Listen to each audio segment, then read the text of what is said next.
All right, so everybody's got to get back to work, so I am going to keep us on track. That's my job. You have to be a good situational leader. Thank you very much. Thanks so much, everybody, to come out. This is such a special event. Cynthia, you just did such a great job. I'd hope not to get emotional, but then we have somebody like Cynthia come up here, and it's hard not to shed a few tears. And I think that it's so fitting that she's at Bowie High School, the place where a lot of our problems began 5 years back. And the fact that we're creating a district that welcomes every child, no matter their situation and no matter their circumstance, when they come to EPISD, it's very clear, and we've made it very clear that our educators are to take every child in every situation and try to improve their opportunity in life. So Cynthia, congratulate you for your work, and we're so glad that you're a part of the EPISD family.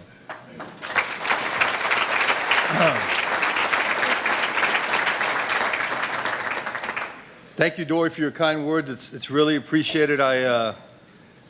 Nobody will ever know, except for these folks, how many hours they have put in. The trustees and the superintendent. We started in May when they were transitioned from the Board of Managers, and I think we counted somewhere in the 50 or 60 meeting range to 76 through December. And a lot of that is just because we had to get to know each other and together decide where we were going to go as a district. And I think today, EPISD is a district where compassion, where innovation and future readiness are becoming the new standard.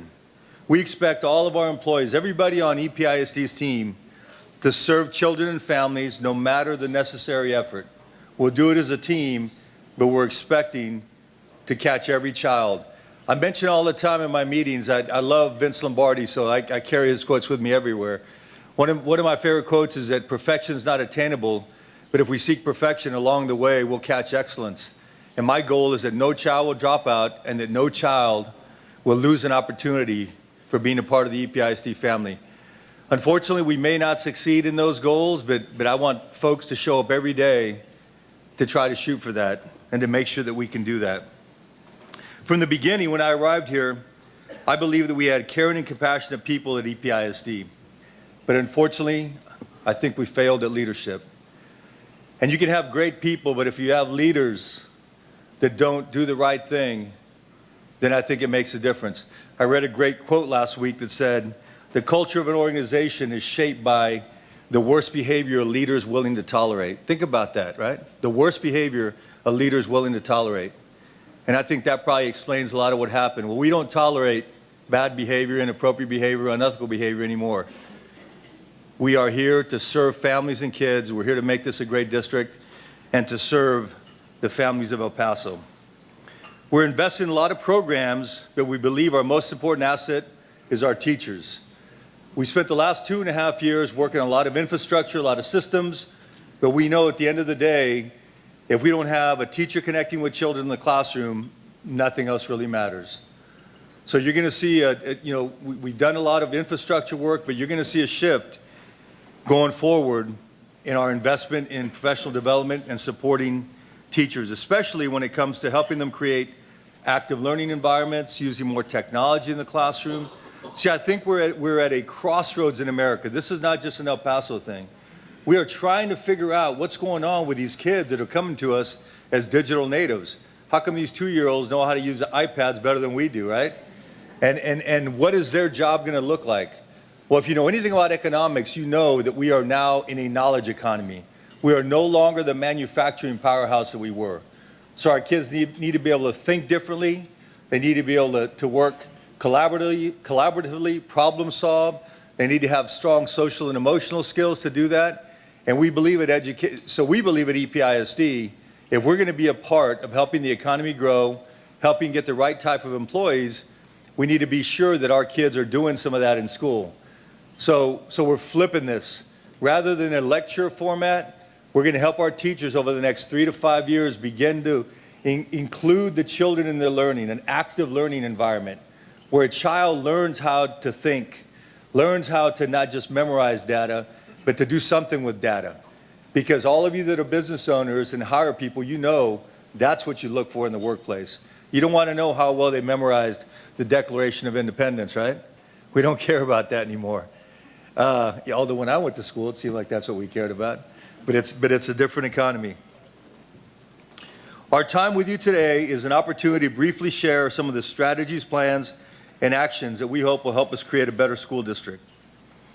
Not only a future-ready district, but leaders that have the social and emotional skills, those soft skills that I've just mentioned, that'll help make them more successful in life. And now, with the endorsement of the trustees, and I'm grateful to their courage and confidence in me to extend our contract, I want to make sure that I'm here for this work and committed to making EPIC not only a great district, but a big part of the success of El Paso. To drive active learning, we created a district-wide initiative called Power Up. We partnered with the University of San Diego, and I appreciate we've got folks from the University of San Diego here, and you were just tremendous help for us in helping us put all this together. It's just the beginning of the work, but a part of that initiative is working with their organization. They have an entrepreneurship and innovation and K-12 technology there at the university. And I heard about them and the work they were doing at another big district in Houston. And we brought them here. They've been with us now for about a year and a half. And they've been tremendous in our work. But not only are we bringing technology in the form of, every high school student at El Paso ISD has a laptop, 17,000 kids. We're now trying to figure out how we're going to do that in middle school as we go through the budget. But more importantly, it's this tectonic shift, right? This shift from a lecture in a classroom to the facilitation of learning. We all go to seminars in our jobs now. We all maybe still go to class. And I know, who prefers lecture versus active learning when you're going to training, right? Our kids are the same. We have ants in the pants when we go to training. They certainly have the same thing if we make them sit in a chair for 8 hours and not get involved in their learning. So we're gonna work on that and get better at that. It's gonna take us time, but we've committed to our teachers. We're gonna help them do that, and we're gonna take the next 3 to 5 years to help them make that shift. Giving kids laptops. One of the reasons we did that, first of all, as I mentioned, I think we need it for the future of our economic future, but it also drives equity. It doesn't matter how much money your parents make. Every kid was afforded a laptop. So it's an academic advantage, and it's a driver of equity. We believe at EPISD that your zip code or your parents' socioeconomic status will not drive the quality of your education. It doesn't matter where you live. We're going to deliver a good education to you and your community.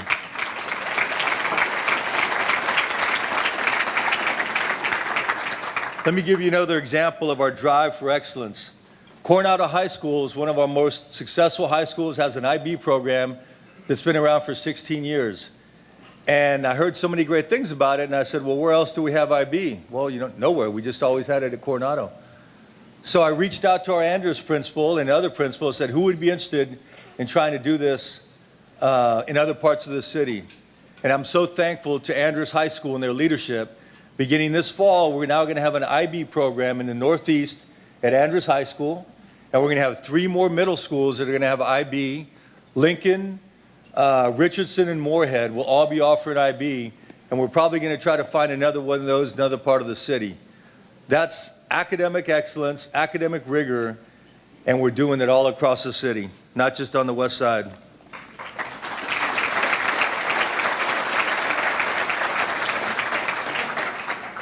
Dual credit classes where students can earn college credit while still in high school is really important to us. We know that if a child can take between 6 and 12 credit hours in high school, their chances of completing college go up dramatically. Our partner in that is the El Paso Community College. They've been tremendous partners. And we're also grateful, Creed, I don't know if anybody is here from Creed, but they're working with us on a program now to greatly increase the number of teachers we have that offer dual credit.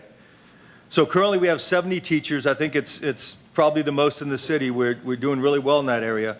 But because of funds we received from Creed, we're going to add 45 more teachers in the next year. So we'll have over 100 teachers in our high schools that will be able to deliver dual credit.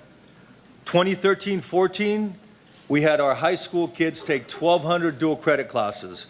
2014-15, already up to 1,500 classes. Next year, that number is going to be higher. So in just those 2 years, this is really dramatic. Think about this. In those 2 years, those classes taken at a high school at no cost to the child, we buy the college textbooks for them. That's the equivalent of $4 million of tuition and books at UTEP. That's a lot of money. That's a big deal.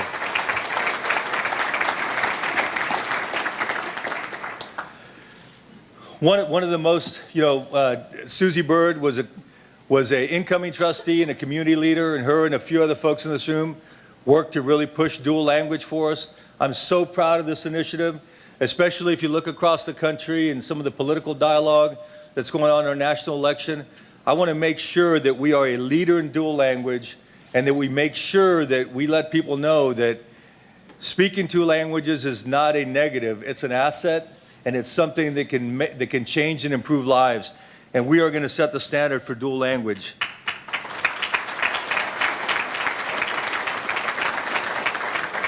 So just since the time Mrs. Bird got us together and pushed us, we went from 9 elementary schools to 57 offering dual language. We went from 1 middle to 9, and we're going to go from 1 high school to 3. All in the span of a couple of years, we've started those programs, and I think the results in the next 5 to 10 years are exciting. But this is not just for our English language learners. That's what's so exciting. This is a two-way dual language program, which means that if in your home you speak English, you can go into our dual language program where you couldn't previously. Our bilingual programs are set up to help our English language learners transition to English. Now we're talking about if you speak English in your home and you want your child to learn another language, they can come into the two-way dual language, and our Spanish speakers will learn English from the English speakers and vice versa. Of course, you got a teacher helping them as well, but the fact we know that children learn from each other quickly, and we think that this two-way dual language could be dramatic. In our second year, we have got 1,000 children from monolingual households that are already into the dual language program in just 2 years, and we're hoping to grow that number tremendously.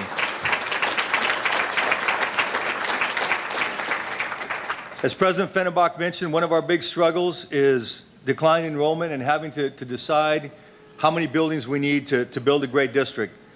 I'm hoping, and this is my goal, and I'm going to state this publicly because then you have to hold me to it, our goal is not to close any campuses. We will have to consolidate, but we're having meetings with the city, with the county, with a number of nonprofits. We met with United Way on this as well. Our goal is if we have to do a consolidation and we have to put kids into one school rather than two, we're going to do everything we can so that that becomes some sort of a community resource, right? We can even do housing, we can do community centers, boys and girls clubs, whatever we think we can put together. Boys and girls clubs, yeah, talking about that already. We met already twice with the CEO of the Boys and Girls Clubs, and I think we're going to come up with some amazing opportunities pretty quickly. From my thinking, this district doesn't belong to anybody that works for EPISD. It belongs to the community. Every asset we have was paid for with a tax dollar. That means that it's our job to act as a facilitator and a fiduciary of those assets. And despite the fact that we have to close some schools, we are going to work our darndest, and we will figure out a way to make sure that these buildings and these assets don't become an eyesore as closed buildings, but rather become a resource with the partnerships we're going to create. So this is going to be great. If you have any ideas, please bring them to us. No idea is a bad idea. We think we can do great things if we partner together as a community. One of the ideas we came up with recently, we had declining enrollment at Vilas, and we had 900 kids at Mesita, by far our largest elementary, and a waiting list of about 300 kids. So they're only a couple of miles apart. Mesita is a very sought-after dual language program. We combined Mesita and Vilas in a partnership with UTEP and created an early childhood development center. Do you have Mesita folks? I think Layla's here. Where's Layla? Nobody? No ECDC people? If you get a chance, go see this school. Tremendous opportunity. We went from that situation where Mesita was overcrowded, Vilas was under capacity, combine those two schools. Now we have a 1,200 kid elementary school that's getting the benefit of a world-renowned dual language program. And then we have UTEP partnering with us to help us do their teacher development and teacher training there at Mesita. So thank you, UTEP, for that partnership. We appreciate all that you've done for us there.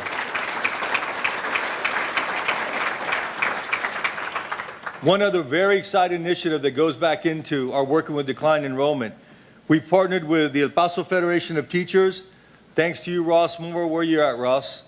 He's been a great partner, and he came to us with an idea of looking at a community schools model, an idea where we can revitalize underserved neighborhoods, bring together those that serve the community, boys and girls clubs, big brothers, big sisters, nonprofits, the faith community, city, county services, and try to see if we can use some of our buildings, facilities to offer more community resources in those areas. Our community schools will help us keep our students physically, mentally, and healthily happy. And we know that if we get that taken care of, they're going to be ready to learn in our schools. Other initiatives include, we opened 2 new tech high schools at Irvin. Some of you had a chance to visit those. If you have not, please do so. A new tech high school is a project-based learning, collaborative learning school. We've got a few people from Irvin. We have one at Irvin, right? Irvin High School, and we also have one at Franklin High School. Congratulations, you guys were the groundbreakers for us. One of the aspects that excited me the most, I spoke with Carla Gasway this weekend about New Tech at Franklin. She said that her 9th graders were the most articulate 9th graders in New Tech that she had ever, in her 30 years in the business, she never met 9th graders that were able to articulate and communicate so well. Well, when the classroom, going back earlier to that, this is why this is so critical for us. If we switch from a lecture format to a teacher facilitates and only speaks 20% of the time, a child has to find their voice. And if we help children find their voice, we help them figure out who they are and do that at a young age, they're going to be way ahead of us. Because we all grew up in a lecture format, and we had to find our voice after high school. You have those people that run for office and do those sorts of things, so they do get a chance. But you don't get to do that in the classroom that often. So using the Socratic method, teaching kids to collaborate, that to me in the 21st century is just as important as the academic content that you give to children. And we will be a national leader in that movement. Before you know it, in the next 5 years, we will have that kind of teaching and collaboration going on. So get ready. If you got kids at EPISD, they're going to come home and talk a lot more and state their opinions, and that's what we want.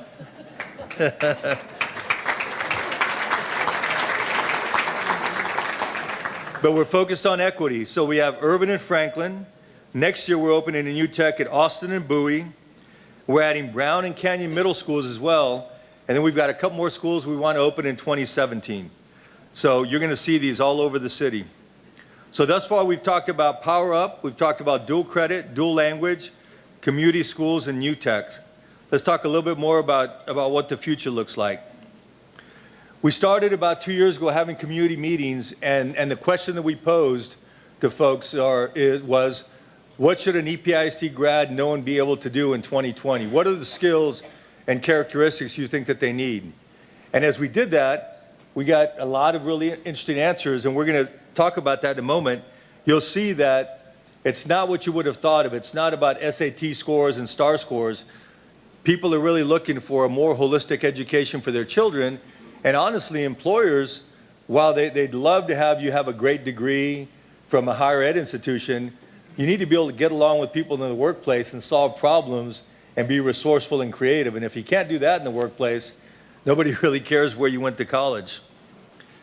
So as we put our roadmap together in 2014, we first established our 4 strategic priorities. And they are active learning, great community schools, community partnerships, and leading with character and ethics. A lot of folks have asked me about that. We're probably one of the only school districts that has one of their pillars, lead with character and ethics.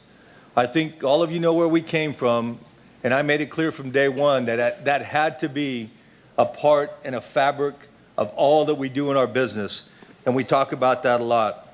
These pillars will guide all of our decisions. When the trustees arrived, the pillars were in place, we reviewed them together, and they agreed that we could build a district based on those 4 pillars, because everything we wanted to do could emanate from these 4 pillars. So after we established the priorities, we got the trustees on board. We focused our efforts on talking to the community, and the trustees have done a tremendous job, and trying to figure out through community input what were the best ways to serve our students, employees, and community.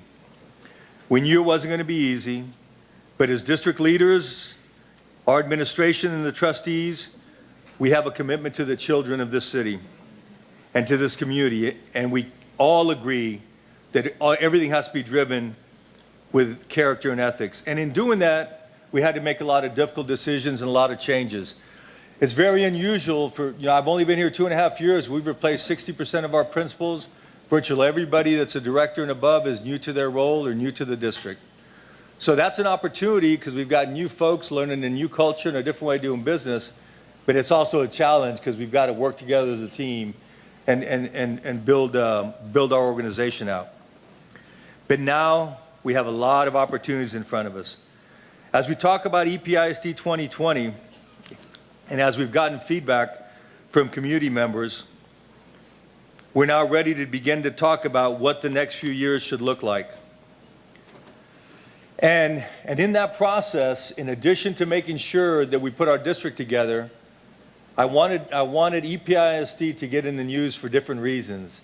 And it was important. The manager shared this with me when I arrived. We want to make sure that people think of EPISD for a different reason. And something as silly as, when you Googled EPISD 3 years ago, it was different than if you Google them now. A lot different. Think about that. That sounds kind of silly, right? But it's the 21st century. One of the things I thought of is that every couple months as I Google EPISD, I want to see what comes up. And a lot of the bad stuff is 4 or 5 pages in now. And that means a lot. And we're going to build a lot more good stuff on top of that. So in rebuilding the district, we wanted to have a local and national presence when it came to the education discussion.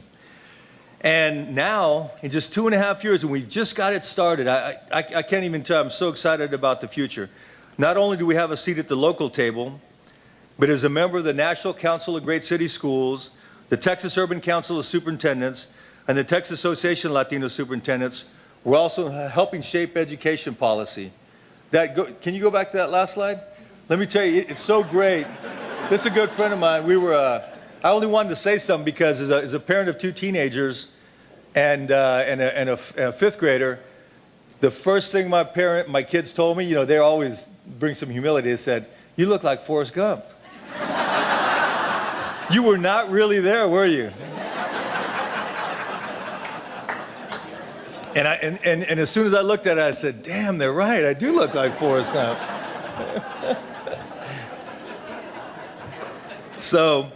But that was very important. EPISD was one of only 8 school districts invited to the White House. And after that, we had a series of meetings at the Senate and the House to talk about the reauthorization of NCLB, which is now ESSA. And I can tell you, and I know Ross knows about this and others that keep up with it, it's a very good piece of legislation compared to where we started. A lot of positives in that legislation. Today, EPISD is recognized for leading and setting new standards in dual language, digital transformation, innovation, and our positive social and emotional learning models. This is just some of the appointments we've gotten in the last 2 years, and that's not about me. This is not for me to tell you what I've done. What I want you to know is that people call us at EPISD now. A joke that I shared with somebody just recently was that a friend of mine called me from Austin. He's a lobbyist and an attorney. He said, "What are you guys doing over there? It seems like every other day I got to read about the Texas Tribune event and this and that, and you guys," he said, "it sounds like if I want to roll out an education initiative in Texas, I'm going to have to come through El Paso. You guys are making everything happen." And I said, "Absolutely, that's what we want to happen. We want you to think of El Paso as a place where innovation and that we're caring for children and doing the right things." So proud of what we've done so far and of the respect that we've earned in the last couple of years, but we're just getting started. None of this would be possible without the seamless transition from the managers to the trustees. I want you to know just how difficult this was. We're the largest district in the history of the state of Texas to have their board removed. And we're also then the largest district in the history of Texas to go from a board of managers and switch to 5 elected trustees in one day, the same day. So May 18th, I woke up and I had 5 bosses that hired me, And the end of that night, I had 7 new bosses, and we didn't know each other. So now I tell my wife it's like being married to 8 people, because I've got my wife and then my 7 new spouses, and we all find a way to make it work. The great thing is it doesn't matter if we're in public. We don't have to be secret about it. We can be out and about. But I do want to say one thing in all seriousness. Think about where we've been. The managers, signed up for a thankless job. But these folks did the same thing. That's what I love about El Paso. This is not about us. It's not about the administration. It's about all of us together playing a part in this district to make sure we never go back to where we were before. The trustees signed up for a thankless job. 70+ meetings we've had to get to know each other and the policies and what we wanted to go as a district, and they showed up for all of those meetings. And their paycheck has been the same the entire time. We all know that, right? It hasn't increased. And we only spent $700 for food for the last year. That's good. So that's good. But despite all of our different objectives and different perspectives, they're all united in wanting to make EPISD great and also serving every child. So I appreciate you. Thank you for signing up for this difficult job, and thank you for all that you do.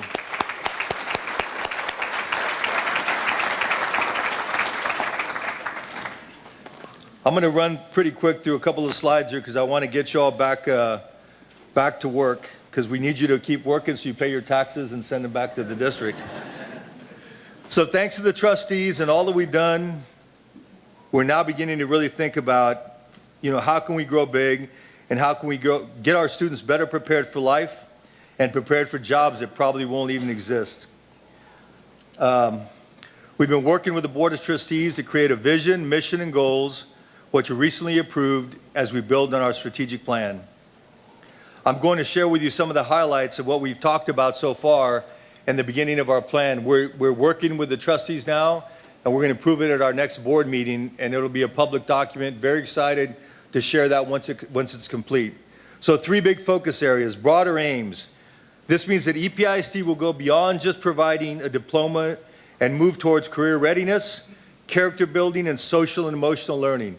Social and emotional learning, you've heard me mention it. I'm very passionate about it.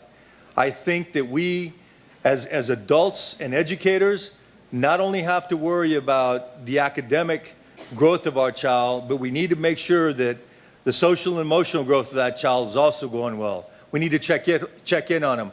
We need to make sure that things are going well at home. We need to make sure that they come prepared to learn. We visited a lot of schools. I've probably visited 50 schools in the last couple of years.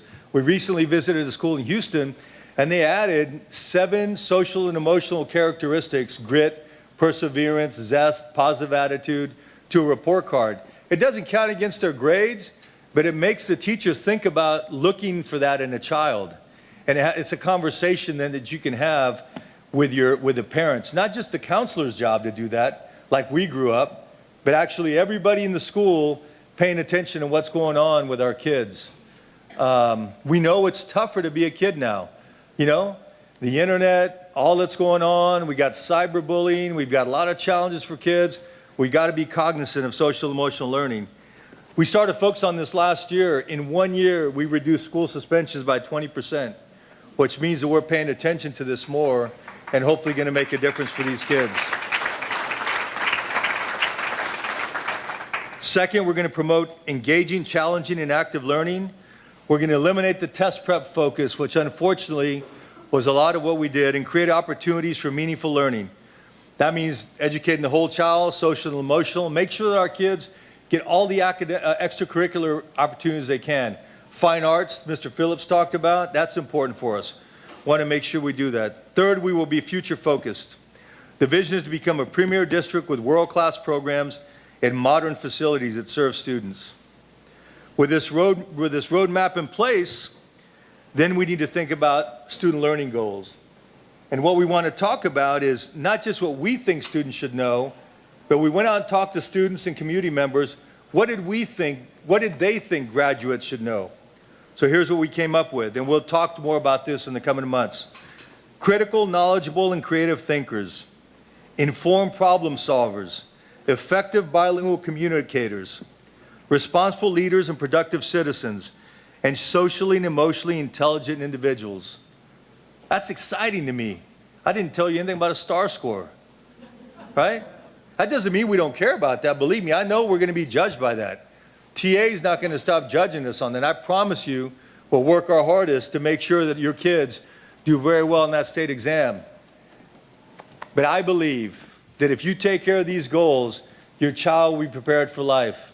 Thank goodness you're not defined by STAR scores in high school performance.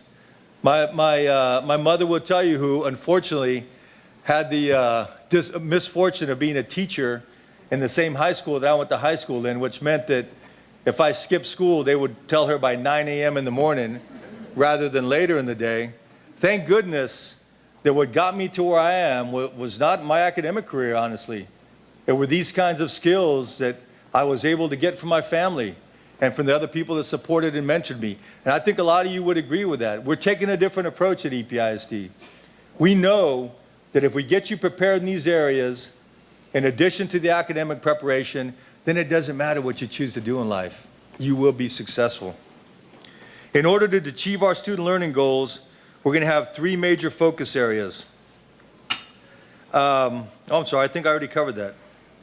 No, did I? Let me see where we're at. Okay, yeah. So we talked about providing engaging, challenging learning. The second focus is building strong supports, which means that what we've talked about here, it's not easy, it doesn't happen overnight, but we're trying to make sure that every central office job only exists to help a school get better. And you can ask the principals. We're not there, we're not perfect, we'll make mistakes, but I promise you we're 100% focused on trying to make our schools better and making sure everybody at central office does that. We want to develop measures to gauge trust in Episd. The board is very big on this. They're making us do as many surveys as we can, students, teachers, parents, principals, other staff, to get a handle on what's going on in our schools. And that means also that we want good customer service. When you go to our schools, we want you to feel like we want you to be part of Episd. We know you have the choice, and we want you to feel like you are wanted at our district, and that's going to be a big focus for us. Our last and most important focus in modernizing learning environments. I'm not going to talk about that too much because President Fennebach did. We'll spend a lot of time with you over the next 6 months getting into that. That's a major issue for El Paso. I hope you have the confidence in us to trust us with what we're going to request so that we can help build a better school district.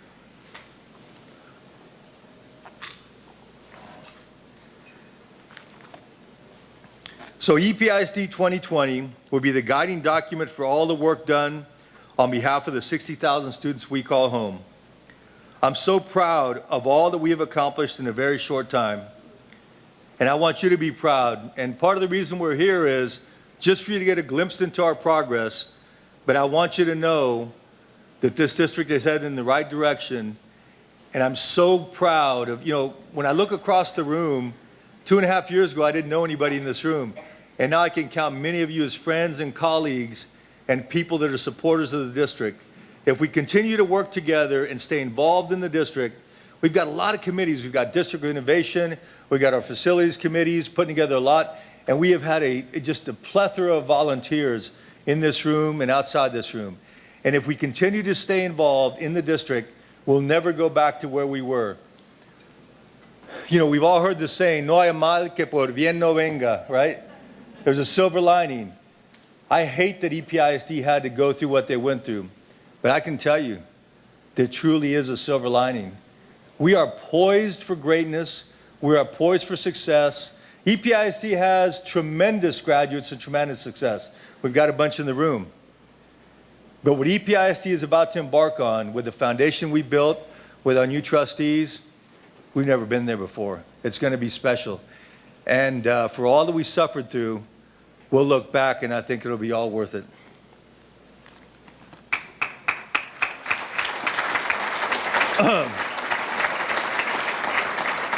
So I just want to finish with this. I am Episd, and how did that come together? As I was getting this started and we were meeting with our cabinet and trying to figure out, where do we start? There was so much to tackle. What I heard a lot of is, kind of this, nobody here is finger pointing. Who's doing that? That's not my job, somebody else. Or, what are you going to do to help me? And I started thinking, and we started thinking, well, using a football analogy, if 11 players show up on a field in a football field and everybody does their part in a football play, everyone's supposed to score a touchdown, right? Every single play. If you're an offensive coordinator, every play is going to be a touchdown, but we know most plays aren't touchdowns. So I started thinking, we all own, everybody in this room, and especially the employee, we all own the success of EPISD. And if excellence starts with me, then if we all are dedicated to the logo and to the phrase, I am EPISD, then I'm certain that we will be an amazing district if we all live this every day. So that's what this is about. I am EPISD, we are El Paso, and together we all are EPISD. Thank you very much.